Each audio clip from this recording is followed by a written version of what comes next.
Dans un monde où les discours changent plus vite que les lois, où la vérité se camoufle dans les stratégies, les silences et les promesses, il faut plus qu'un simple regard, il faut un œil.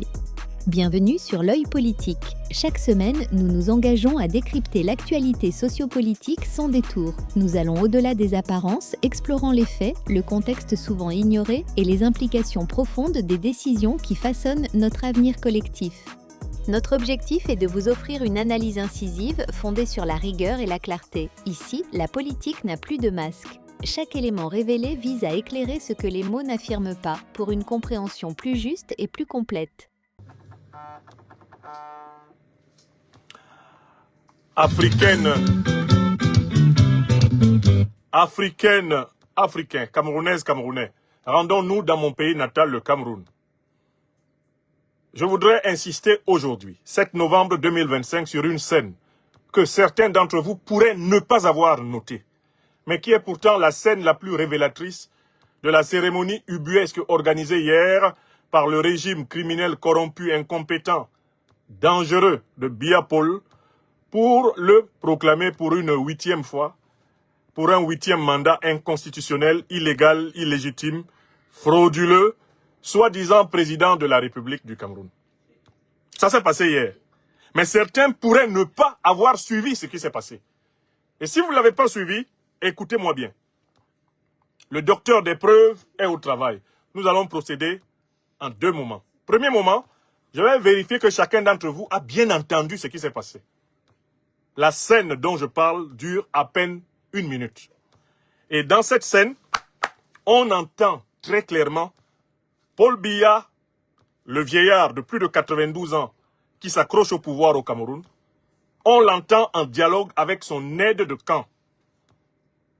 Et son aide de camp prononce des phrases qui indiquent qu'en réalité, lui et tous ceux qui sont autour de Paul Biya utilisent Paul Biya pour exercer le pouvoir en son nom, sans lui.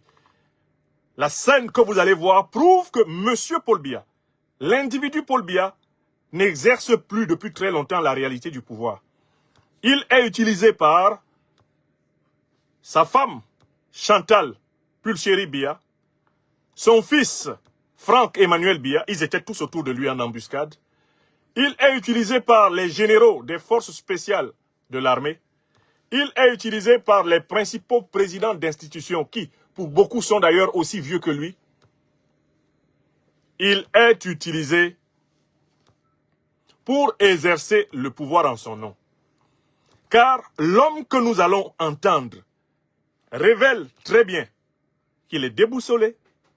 L'homme que nous allons entendre révèle très bien qu'il ne sait pas où il est. Il ne sait même pas qui il est. Il est peut-être même évident à partir de cette vidéo que cet homme ne sait pas qu'on prétend qu'il aurait gagné une élection le 12 octobre 2025. À partir de cette seule et même vidéo, on se rend compte qu'il y a maltraitance de vieillards à la tête du Cameroun. Et que des poursuites doivent être engagées par le peuple camerounais. Des poursuites doivent être engagées par la justice nationale et internationale contre tous ceux qui ont pris en otage ce vieillard et qui l'utilisent en réalité comme une marionnette pour exercer le pouvoir à travers lui. Je vous invite donc à m'accompagner dans le constat que Paul Biya, l'individu Paul Biya, n'exerce pas réellement le pouvoir. Il est utilisé par des gens qui en son nom l'exercent. Ce sont ces gens-là qui ont organisé la mascarade électorale de 2025. Ce sont ces gens-là qui prétendent gouverner sur hautes instructions du chef de l'État, à savoir son épouse, Chantal Pulchéry Biya, son fils Franck, son secrétaire général de la présidence, Ferdinand Gongo, son directeur de cabinet civil, Mvondo Ayolo.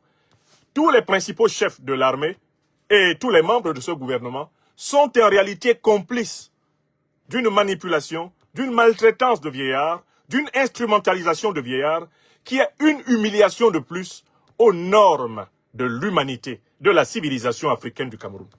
Ce qui rend nécessaire la conclusion que le peuple camerounais, comme un seul homme, doit chasser le régime de Paul Biya du pouvoir, d'autant plus que ce n'est même pas Paul Biya qui exerce la réalité du pouvoir, mais la bande de kleptocrates, de voleurs, qui progressivement a acquis un tel pouvoir qu'ils en sont venus à prendre en otage leur créateur et à l'utiliser comme une mascotte pour prendre en otage tout le pays.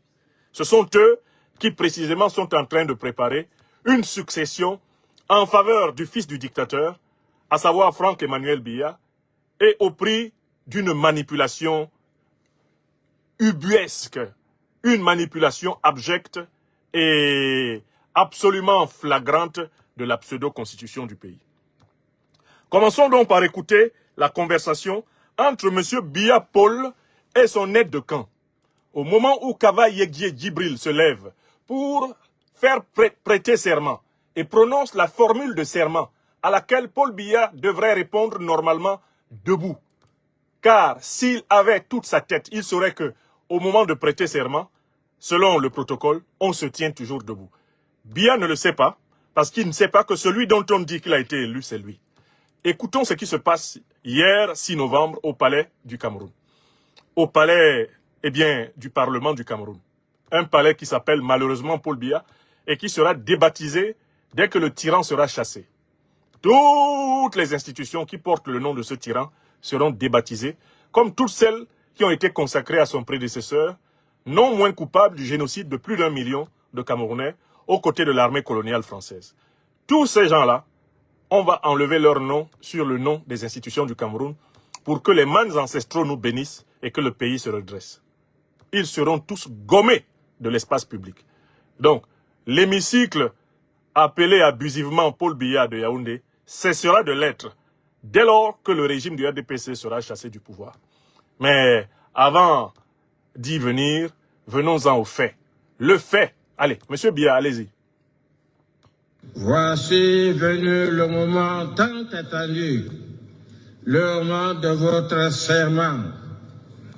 Monsieur le Président de la République élu, vous engagez-vous?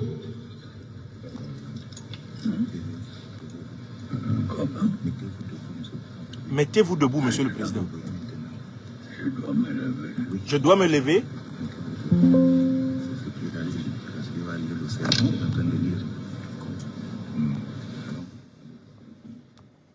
Je recommence.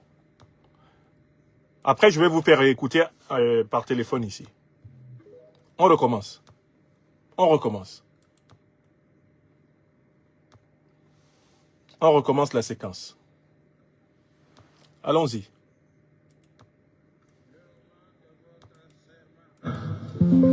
Monsieur le Président de la République élu, vous engagez-vous?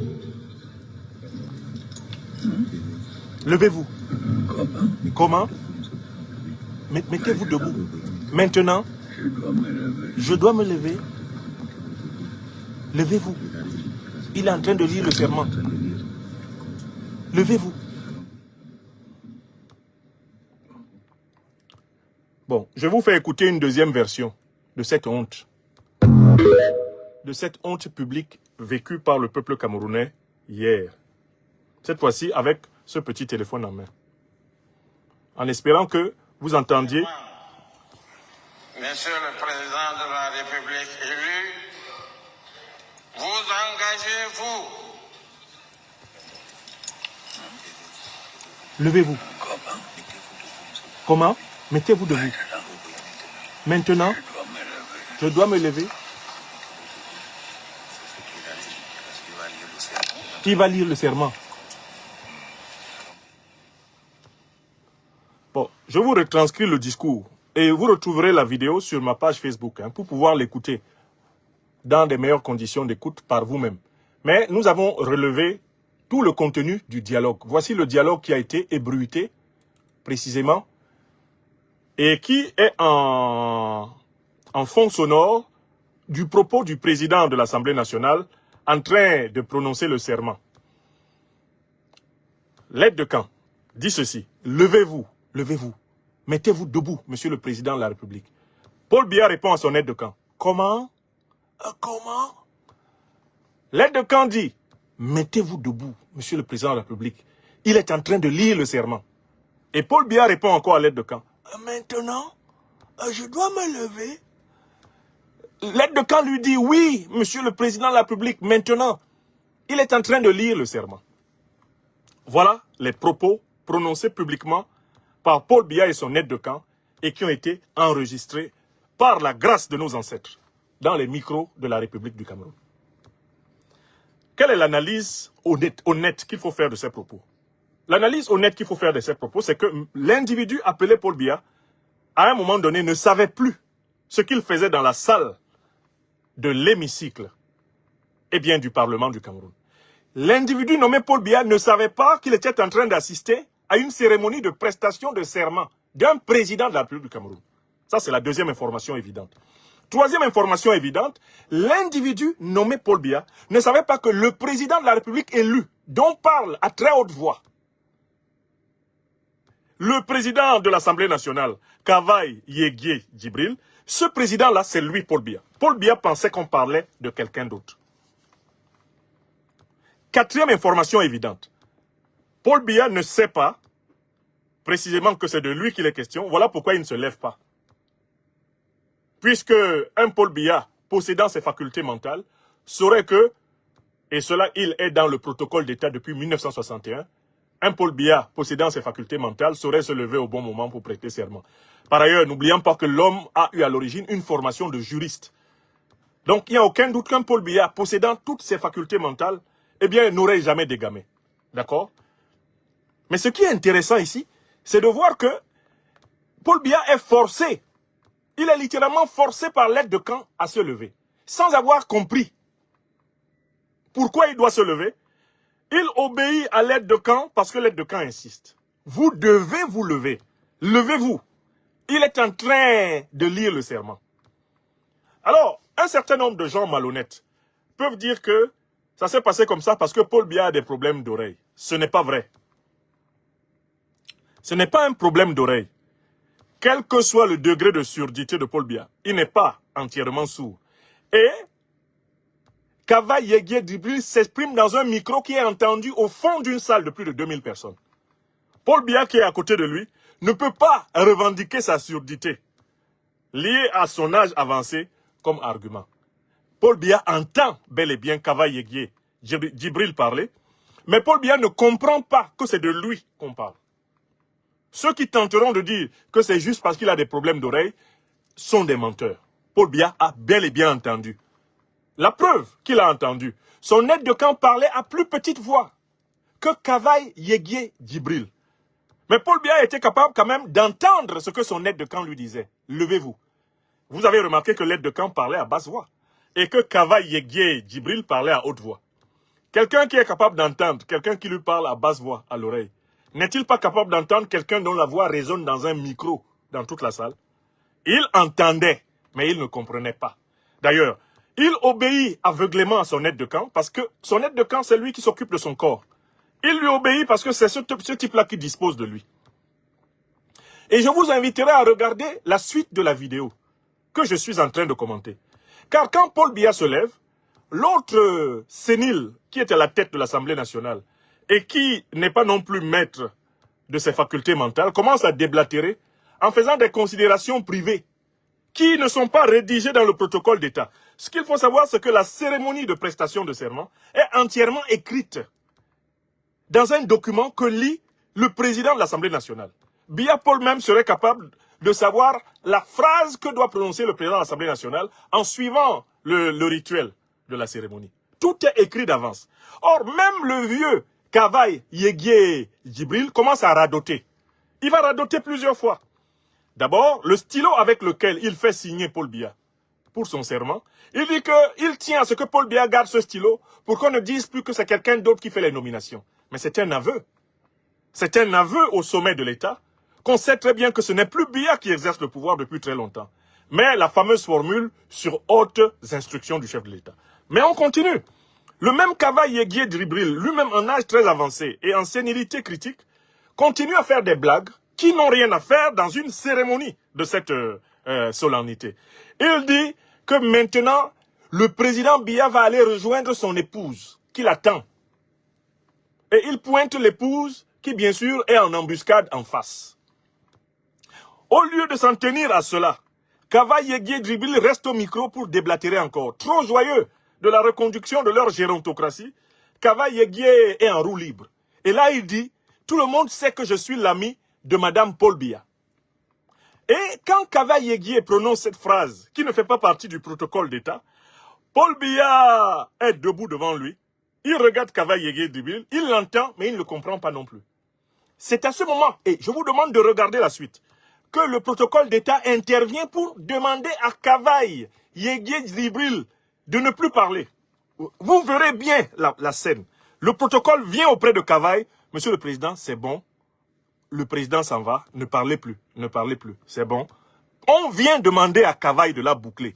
Parce que la scène est vraiment terrible. C'est un spectacle de vieillards complètement déboussolés, séniles, impotents, déphasés. Et on voit très bien qu'en fait, ces vieillards-là sont tous des otages de ceux qui sont autour d'eux et qui sont plus jeunes. Alors, quels sont ceux qui tiennent Biya en otage? C'est évident, sa femme. Parce qu'en réalité, derrière lui, c'est elle qui exerce les fonctions de président de la République. Puisqu'elle est celle qui contrôle son corps en permanence. Quels sont ceux qui exercent le pouvoir de Biya? Au nom de Biya, son fils. Et vous regardez la scène, vous voyez le fils aîné, son fils en tout cas, en embuscade, Franck, en train de surveiller la cérémonie de très près. Parce qu'il faut que ça se passe très bien pour que par la suite, je vais l'expliquer, on modifie la Constitution pour que lui soit président. Quels sont ceux qui manipulent Paul Biya et qui exercent le pouvoir pour lui, en son nom et contre lui d'ailleurs?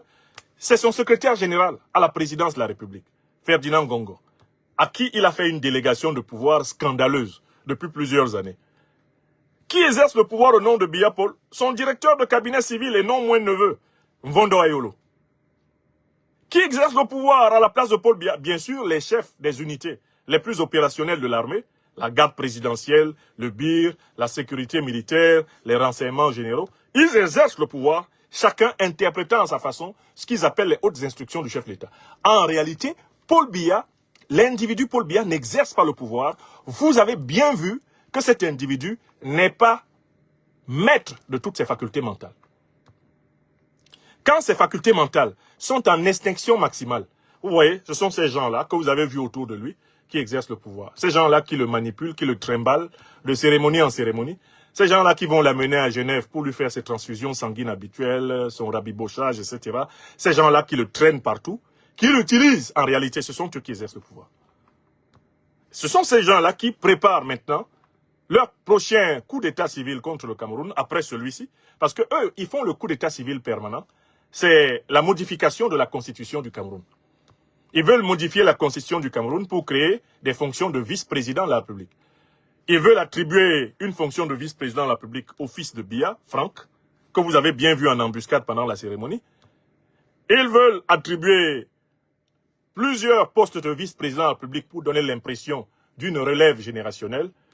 Un poste serait imputé à un ressortissant camerounais de la partie septentrionale, probablement deuxième vice-président de la République. Un autre poste serait imputé à un ressortissant de la partie anglophone de notre pays natal, donc un ressortissant des régions du sud-ouest ou du nord-ouest, ferait office de deuxième vice-président de la République. Et c'est ce que Paul Biya a appelé le souci pour la jeunesse.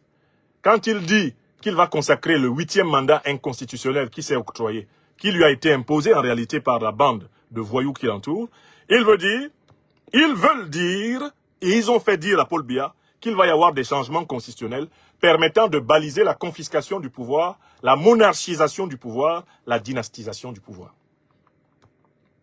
Il était très important que nous attirions l'attention du peuple camerounais sur ce fait flagrant. Ce n'est pas M. Biya en tant que tel qui exerce le pouvoir. Ceux qui exercent le pouvoir, ce sont les kleptocrates, c'est-à-dire les voleurs au pouvoir qui entourent Biya. Ils volent, ils ont volé avec lui, maintenant ils volent à travers lui, ils volent à travers son nom, ils volent en invoquant ses soi-disant hautes instructions. Le pays est donc désormais pris en otage par une oligarchie kleptocratique. Une poignée d'individus qui volent en utilisant le vieillard Biya. Il y a toutes les raisons de mener un procès contre tous ces gens-là pour maltraitance de personnes âgées, prise en otage de personnes âgées, instrumentalisation de personnes âgées. Un tel procès doit être mené contre Chantal Biya, contre Franck-Emmanuel Biya, contre Ferdinand Gongo, contre Mvondo Ayolo, contre tous les aides de camp qui force Paul Biya à participer à des cérémonies dont il ne comprend même plus le sens, comme on l'a vu hier. Ceci permet aussi de montrer au peuple camerounais que l'erreur qui a été commise en cette année 2025, ça a été à chaque fois de vouloir focaliser sur un visage d'un leader politique camerounais particulier, la lutte qui doit être menée pour la fin du régime de Paul Biya. Non, la lutte qui doit être menée pour la fin du régime de Paul Biya n'est pas une lutte pour un sauveur individuel. Ce n'est pas une lutte pour un opposant de la dernière minute qui, à 80 balais passés, se souvient tout d'un coup qu'on est en dictature et qui prétend pouvoir donner sa vie, y compris donner même sa mort pour libérer le pays. Après avoir servi pendant plus de 25 ans le régime fossoyeur et avant cela, pendant plus de 20 ans à 25 ans, avoir été un des membres actifs de la jeunesse du parti génocidaire du Cameroun, l'Union nationale camerounaise d'Aïdjo. L'erreur que le peuple camerounais a pu commettre, ça a été d'espérer qu'en se focalisant sur un individu, que ce soit tel leader d'un parti d'opposition qu'on présentait comme celui qui doit réaliser la formule « Sauve-nous, sauve-nous, sauve-nous », ou en se focalisant sur un bras cassé, un diablotin à peine sorti du même régime, le peuple camerounais croyait qu'en s'appuyant sur ces figures-là, il pouvait s'en sortir. Nous, les lions et lions indomptables de la libération panafricaine du Cameroun, nous ne disons pas que le peuple camerounais doive considérer le serviteur leader national de notre mouvement que je suis comme étant le Messie du Cameroun. Non! Nous appelons les Camerounaises et les Camerounais à se considérer eux-mêmes, en tant que peuple, comme le Messie du Cameroun. Nous, en tant que peuple panafricain du Cameroun, par-delà les différences ethniques, les différences régionales, les différences religieuses, par-delà même les appartenances politiques, nous devons prendre notre responsabilité en tant que peuple et nous débarrasser de la dictature qui nous étrangle. C'est un devoir qui incombe à l'ensemble des patriotes de la société civile nationale et internationale et à l'ensemble des forces de défense et de sécurité du Cameroun. C'est un devoir transcendant à nos considérations idéologiques, à nos considérations partisanes, à nos considérations ethniques, à nos considérations religieuses. C'est un devoir de libération nationale collective. La scène que je commente aujourd'hui est la preuve supplémentaire que nous avons affaire à un groupe d'escrocs, à un groupe de criminels en col blanc, instrumentalisant un vieillard contre nous. Et que nous avons toute légitimité en tant que peuple de nous battre pour mettre fin à ce régime, pour obtenir la démission de Biya Paul, laquelle démission va entraîner celle des faux opposants qui l'ont accompagné dans la mascarade du 12 octobre. C'est cela que je voulais montrer et je me réjouis d'avoir été au bout de ma démonstration. Nous devons empêcher la monarchisation du Cameroun. Nous devons empêcher la propension que M. Biya a, ou du moins que les partisans de M. Biya ont, de vouloir nous imposer une modification constitutionnelle et une transmission du pouvoir sur des bases dynastiques. Ils veulent nous imposer la dynastie des Biya et nous sommes responsables d'empêcher cela. Nous, non pas simplement en tant qu'individu, mais nous en tant que peuple. Maintenant, c'est clair. Ce n'est pas Paul Biya qui gouverne le Cameroun depuis très longtemps. Paul Biya lui-même est esclave de ceux qui gouvernent le Cameroun à travers lui. Paul Biya est un misérable otage. C'est un nonagénaire pris en otage. Il va donc falloir à la fois mettre fin au régime de Paul Biya, mais également délivrer le vieillard de ceux qui le manipulent, pour le consacrer à une retraite définitive qui aurait dû commencer il y a très longtemps. Voilà la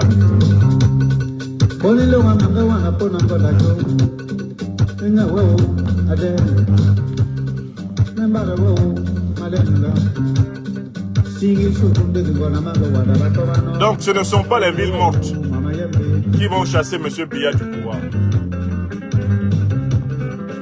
C'est la mobilisation populaire de millions de Camerounais, du nord au sud, de l'est à l'ouest, en passant par le centre, pour mettre fin à la totalité du régime de Paul Biya et rendre possible une transition civilo-militaire vers la future République fédérale panafricaine du Cameroun.